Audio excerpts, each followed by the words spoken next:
kadua. Egaa obboleewwan kiyyaa akkana fakkaataa kana waadaan galee dhiisuu hin danda'u jedheera. Anillee si haa fuudhee ni jira dide homaa godhamuu hin dandeenye. Amma Waaqayyo haa guddisuu guddadhu bakka guddaa ga'e jedhaani eebbisaayi kana fakkaata. Maaliif ani akka kanatti iyyuu cannaqameeti waan akkasii dosammaatti godhu. Cannaqamee waan akkanaa yaada bulan seene garuu waan ani isatti aareetti fakkaate akkuma isiniin jedhee noormaalii akkan hin jirre na argaa jiraate bakka wajjinis kolfee taphataa hin jiru. Gaafa keessa kootti cannaqamee waa'ee kolfaa mina dhiisee toonii jechuudha keessa kootti sababa yaaduuf jechuudha. Sanatu keessa isaa bulee waan ani isatti aareetti fakkaate inni garuu jechuudha. Shama harka fuudhee akkam jirtan kabajamtoota hordoftoota keenya kan taatan marti keessanuu nagaan nu bukkee jiraatu simbira leeyaa jiraatu sin jedha deebi'ee dhufee jira. Har'a kinooti deebi'ee dhufee jira. Har'a hawwiidha irratti hawwiidha fawwaa gochuudhaaf fananii buna daffisee tananii dhiifamaa akka shinnaa gootu godha.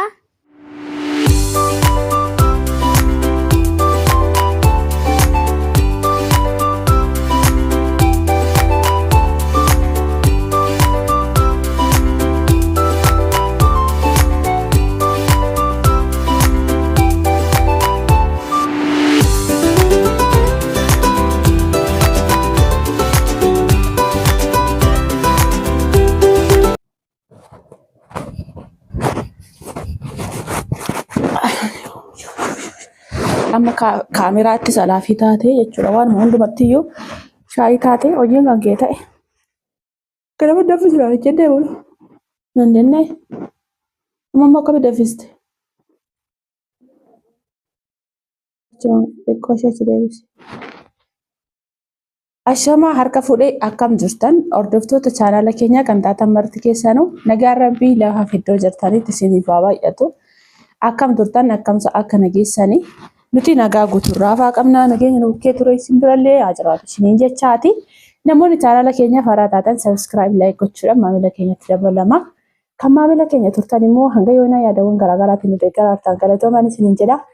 Egaa mucaan kun hin danda'amne akkuma isin argaa jirtanii har'a immoo buna daffisee dasnama jedha buna daffisuusaa ani already buna ofii daffiseerra buna namni daffisee ture natti mi'aasi. Immoo buna yuureefu kanan dhuguu qabe jechuudha. Kanaaf buna danfisee qursii dhiyeessee maal akka nu qopheesse immoo mee gaafanna walumaanuu buna nu haa buusuuti. Maaliif akka inni kana godhe ani wanni hin beeku hin jiru kaameraa wannoo godhatee na dura ka'a gizee kamiyyuu isinitti meera ka'ee bakka nan rafu jechuudha. Waan hojjechuu barbaadu hojjetee ka'ee tachii booda kan inni kaasu jechuudha dhiisillee dadhabeera. Innaa tibba kanammoo waan noormaalii viidiyoo hojjechuuf yaada hin qabu yeroon isin hin jedhu. Haalli inni irra jiru xiqqooshi naaf mijataa miti irra caalatti sana ilaaleetti natti fakkaata inni dhiphata keessa isaatti yaada garuu akka namni aarii sanfaa dagadhu wantoota tokko tokko akka dagadhu gochuuf natti fakkaata karoorri isaa jechuudha. Naagala maaliif haadha taatanii bakka buutanii gizee waan tokko tokko hubattanii isinii gala. Kanaaf noormaalii silaa ani viidiyoo hojjechuutti yaada hin qabu isin jechuuf ani tibba kana. Bakka jira gizee tokko tokko wanti isin yaadin bakka jira miti jireenyi keessanii fatanaa qabdi gizee kamittuu jireenyi bu'aa bahii hedduu qabdi. Sana keessa mootuu kadhannaadhaa fi akkasuma obsa qabaachuun darbuun dirqama jechuudha. Haa ta'u malee immoo hunda caalatti waaqayyo akkuma nama argaa jirtan kana ilmoo isiniif haa kennu. Maaliif waa hedduutti dagattanii waa hedduutti irraanfattanii kophummaa wanni jedhamu dura keessanii badaa waa baay'ee dagattu isiniin jechuu barbaada waa baay'ee isin dagachiisa. Kanaaf kana jedhee jechan qabu waaqayyo galataa fudhatu. Mee maaliif akka inni annoodhe nan gaafadha akkamitti buna daffisuudhaaf kaate? Maaltu buna akka daffisuus godhe? Isa kaleessa na aarsitan koo kaleessa akkasumas dhiise koo galgala baay'ee naarre kun dhiise akkasuma ni raanfadhe. Kanaafuu isa buna daffiste kazas.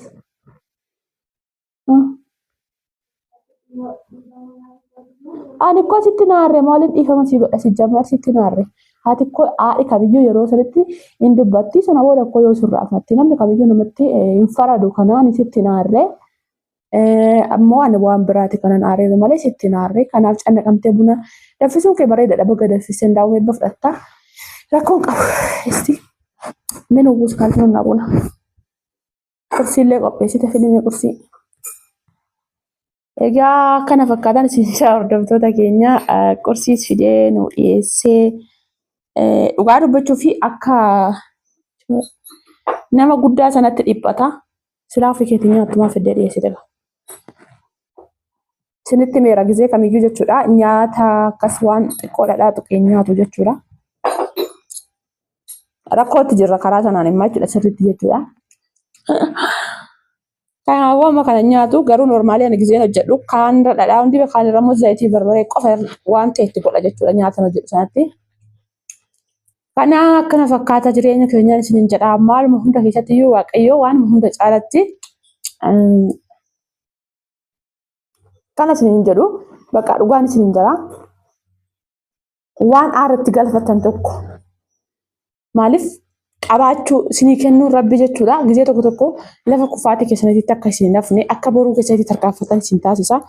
Kanaaf ijoollee baay'een immoo illooliniin jedhaan jechaa jirtanii ani sa'aatii sanatti sirriitti meera tibba kana wanti ani keessa jirus sirrii miti garuu waan tokko tokko immoo gizee tokko tokko jechuudha gara baay'eettan fudhadha isinii galee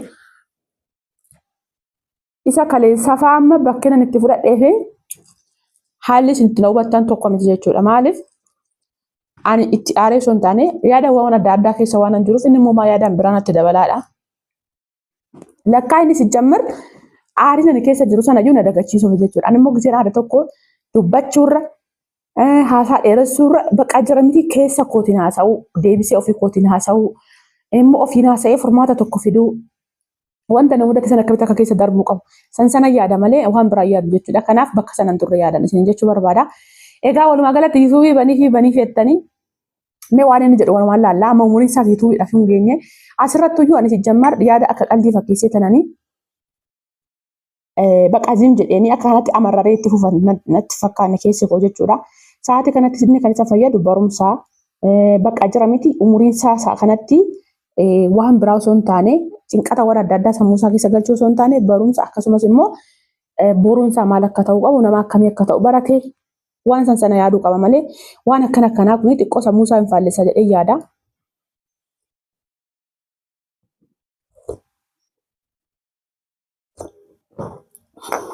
Ofii keetii fudhattuu dha qursii. Namni buna danfisu qursii nyaatu hin jedhanii. Kan fudhadhu nyaatu rakkoo hin qabu. Isin ajjeesu. Mee amma daa'uun hordoftoota kana fuulduratti qammasi isin ajjeesu. Nama ajjeesu fuudhi qammasi dhugaa. Dhadhaan nama ajjeesu bee. Nyaadhu. Akkuma argaa jirtan kana dhadhaa osoo du'a ta'e hin duuta jechuun ni wayya malee hin nyaatu. Innaa kophaatti immoo hojjetameef hin jira. Yaa ufa amma kaameeraa fuulduratti ishee miidhame natti fakkaata. Sanaafi egaa kana fakkaatan isin jedha obboleewwan kiyyaa walumaa hundatti warri nu jajjabeessaa jirtan galatoomaa. Kana booda amma alaafinatti itti fudhataa jira yuutuubichatti.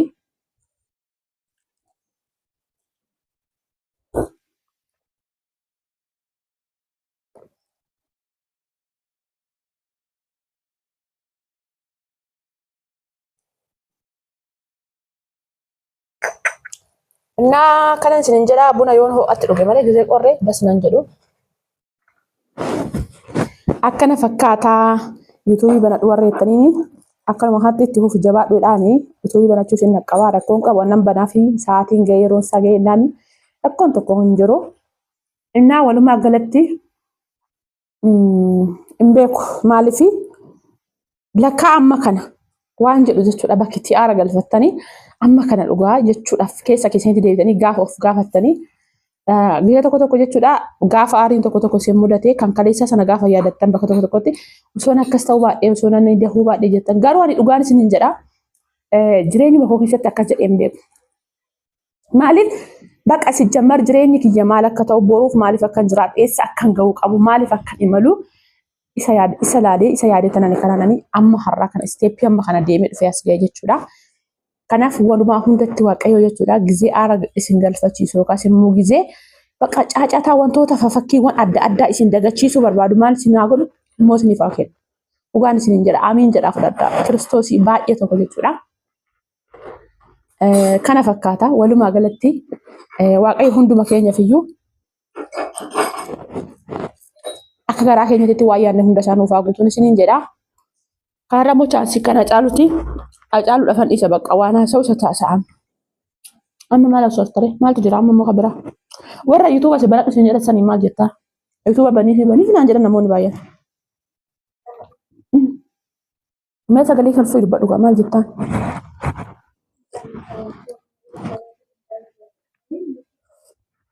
Maali sagalee gadi qabdee taasisa harta galata kee maalitti dhaga'uure isaan? Kanaafuu ati amma sa'aatii kanatti YouTube banachuuf fedhan qabdu jechuudha. Anuma irratti gidiraa hojjechuu malee. Biraankii dhiisiteerta ta'uuti kana booda. Itti fufaa dhageeffadhaa kun biraankii dhiisiteerta naan biraankiin maaliif itti fufaa? Akkuma dhagaata. Akka waan namni gorsee akkas godhe akkana godhee fakkaata agartanii biraankii dhiisu kana booda bakka inni naaraan. Gaafa akka malee amarree ilaalan fuudhin gasi darbadha. Akkuma garmalee areennaan fuudhin si darbadha alatti.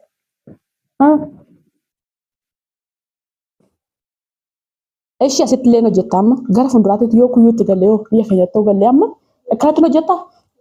Hojjetta. Gaafa sana nuti fammata.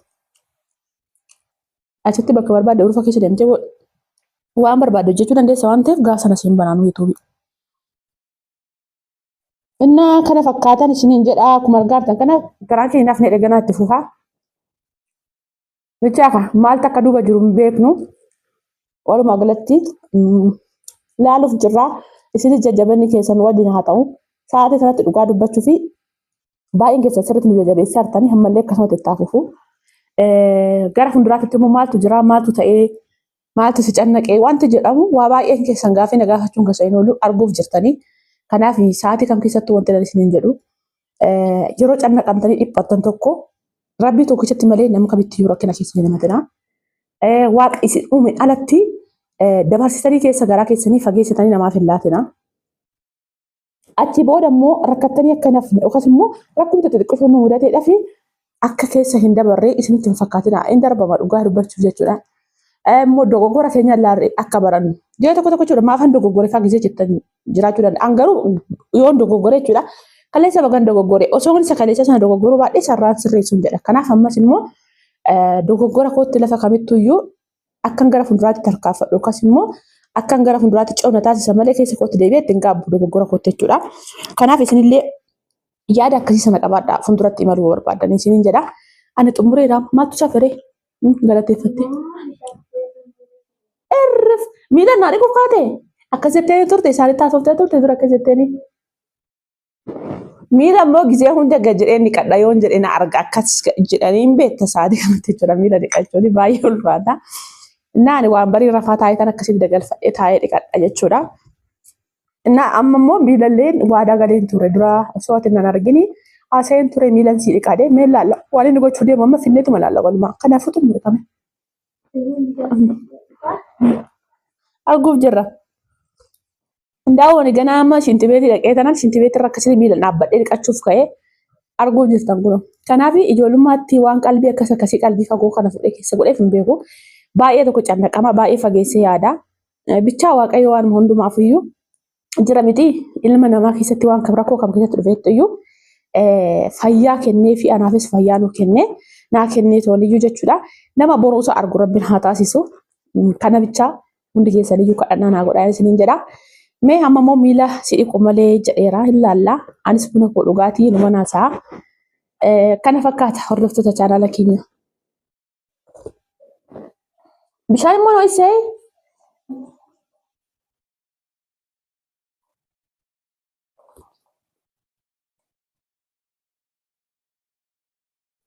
Agartanii? Achirra naannoo egaa.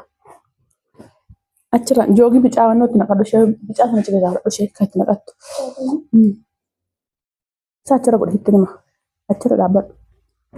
Joogii ishee bicaa fudhadhu kan joogii adii kun tabaraasheessineeti. Argaa jirtanii kunoo amma miilli nu dhiqamuuf jira. Har'a amma fayyinee nama fayyineen isiniin jedha dhugaa.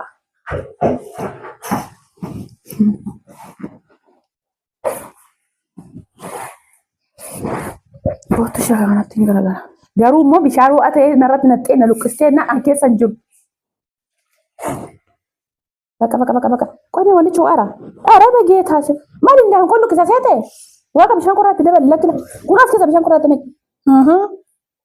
Waaqa waadha. Oda. Mali. Tuh cuma cek satu kok tiba ras.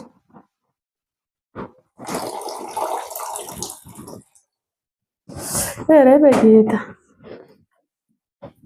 Ayo. Baru mama. Sama na boleh bakal dulu. Egaa obboleewwan kiyyaa akkana fakkaataa kana waadaan galee dhiisuu hin danda'u jedheera. Anillee si'aa fudhee ni jira dide. Homaa godhamuu hin dandeenye. Amma Waaqayyo haa guddisuu guddadhu bakka guddaa ga'e jedhaan eebbisaayi. Kana fakkaata. Maaliif ani akka kanatti iyyuu cannaqameeti waan akkasii iddoo sammaatti godhu. Cannaqamee waan akkana yaada bulan seene garuu waan ani isatti aareetti fakkaate akkuma isiniin jedhee noormaalii akkan hin jirre na argaa jira tabba kana wajjinis kolfee taphataa hin jiru. Gaafa keessa kootti cannaqamee waa'ee kolfaa minaa dhiisee ta'uu iyyuu jechuudha keessa kootti sababa yaaduuf jechuudha. Sanatu keessa isaa bulee waan ani isatti aareetti fakkaate inni garuu jechuudha. Nama miila si dhiqu malee wayinee balaacha. Lakin an dhukkubsin gaa jala. Kanaafuu miillis nu dhiqamee bunnis nu danfee dhiifamnis godhameera. Dhiifama naa godhi jedhee miti ani itti naarre si jammara haati ilmootti eesumatti iyyuu itti aartee dhamarratteetuma garaadhaan dhuguma jabeessitee itti aarte natti fakkaatu naarranii. Innaa akkasaniin isiniin jedhaa.